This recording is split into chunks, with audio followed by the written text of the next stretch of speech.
बीरबल की सूझबूझ और हाजिर जवाबी से बादशाह बहुत खुश रहते थे। बीरबल किसी भी समस्या का हल चुटकियों में निकाल देते थे। एक दिन बीरबल की चतुराई से खुश होकर बादशाह अकबर ने उन्हें इनाम देने की घोषणा कर दी। काफी समय बीत गया और बादशाह इस घोषणा के बारे में भूल गए। उधर बीरबल इनाम के इंतजार में कब से बैठे थे। बीरबल इस उलझन में थे कि वो बादशाह अकबर को इनाम की बात कैसे याद दिलाएं।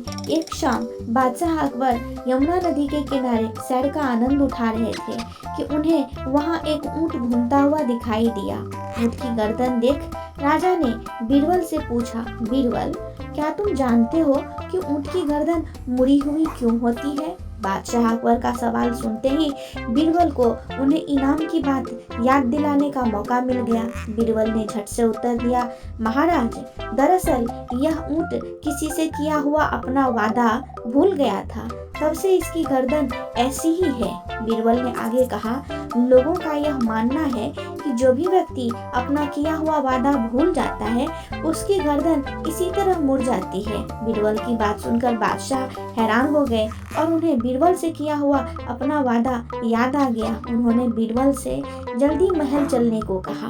महल पहुंचते ही बादशाह अकबर ने बीरबल को इनाम दिया और उससे पूछा, मेरी गर्दन ऊंट की तरह तो नहीं हो जाएगी ना? बीरबल ने मुस्कुराकर जवाब दिया, नहीं महाराज।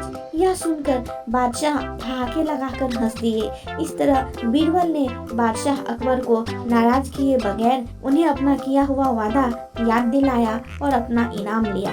दोस्तों, इस कहानी से हमें यह सीख मिलती है कि हमें किसी से किया हुआ अपना वादा पूरा करना चाहिए।